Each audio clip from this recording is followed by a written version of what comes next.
Ne pas juger les autres. Ne jugez pas les autres, et Dieu ne vous jugera pas. En effet, Dieu vous jugera comme vous jugez les autres, et il vous donnera comme vous donnez aux autres. Tu regardes le bout de paille qui est dans l'œil de ton frère, mais le tronc d'arbre qui est dans ton œil, tu ne le remarques pas. Pourquoi donc? Comment peux-tu dire à ton frère, « Laisse-moi enlever le bout de paille qui est dans ton œil » Et toi, tu as un tronc d'arbre dans le tien.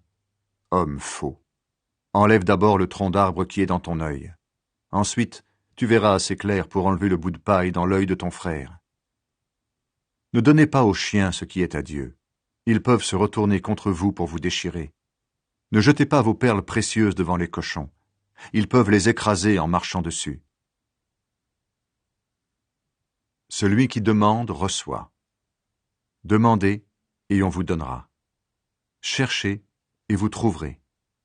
Frappez à la porte, et on vous ouvrira. Oui, celui qui demande reçoit. Celui qui cherche trouve. Et si quelqu'un frappe à la porte, on lui ouvre. Quand votre enfant vous demande du pain, qui parmi vous lui donne une pierre?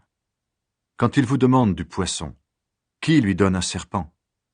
Vous êtes mauvais, et pourtant vous donnez de bonnes choses à vos enfants. Alors ceci est encore plus sûr, votre Père qui est dans les cieux donnera de bonnes choses à ceux qui les lui demandent. Le résumé de la loi. Faites pour les autres tout ce que vous voulez qu'ils fassent pour vous. Voilà ce que la loi de Moïse et les livres des prophètes commandent. Les deux chemins. Entrez par la porte étroite. En effet, la porte qui ouvre sur la mort est large, et le chemin pour y aller est facile. Beaucoup de gens passent par là. Mais la porte qui ouvre sur la vie est étroite, et le chemin pour y aller est difficile. Ceux qui le trouvent ne sont pas nombreux. Les faux prophètes. Faites attention aux faux prophètes. Ils viennent à vous habillés avec des peaux de mouton, mais au-dedans, ce sont des loups féroces. Vous les reconnaîtrez en voyant ce qu'ils font. On ne cueille pas du raisin sur des cactus. On ne cueille pas des figues sur des plantes piquantes. Oui, un bon arbre produit de bons fruits. Un arbre malade produit de mauvais fruits. Un bon arbre ne peut pas produire de mauvais fruits et un arbre malade ne peut pas produire de bons fruits. Quand un arbre ne produit pas de bons fruits, on le coupe et on le jette dans le feu. Donc, vous reconnaîtrez les faux prophètes en voyant ce qu'ils font.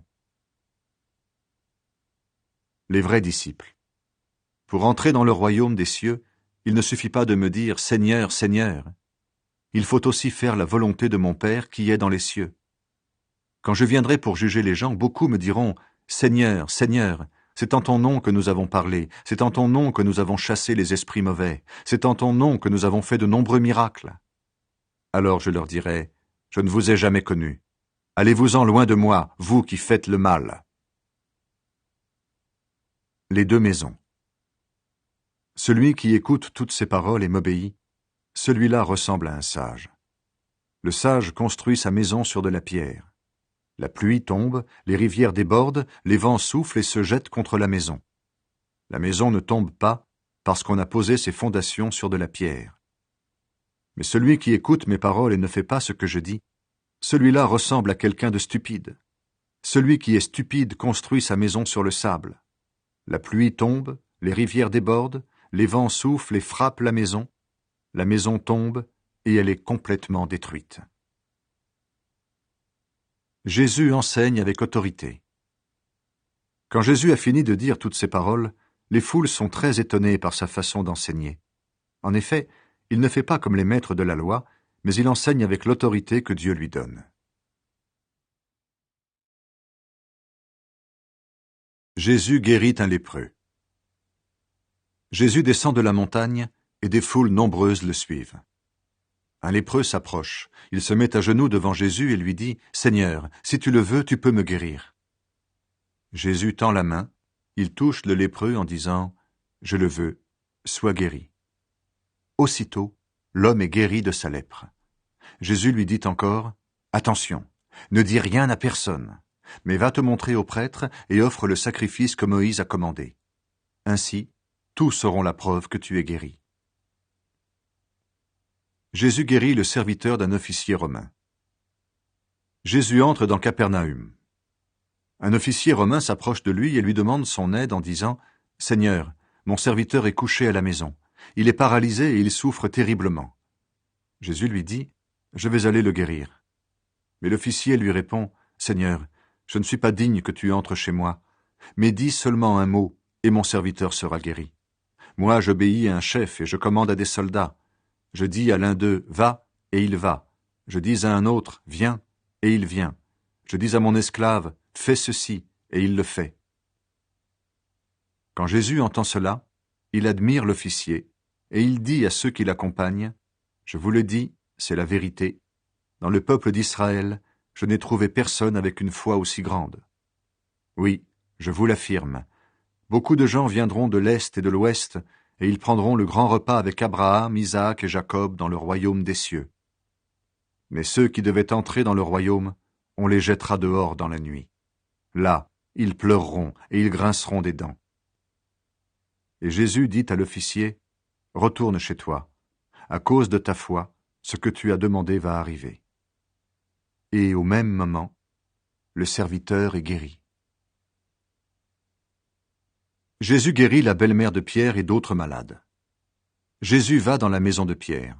Il voit la belle-mère de Pierre. Elle est couchée avec de la fièvre. Jésus lui touche la main, et la fièvre la quitte. La belle-mère de Pierre se lève, et elle se met à servir Jésus. Le soir arrive. On amène à Jésus beaucoup de gens qui ont des esprits mauvais.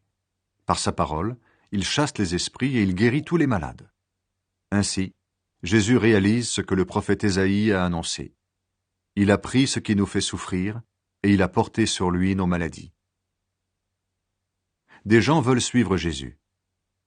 Quand Jésus voit la foule autour de lui, il donne l'ordre d'aller de l'autre côté du lac.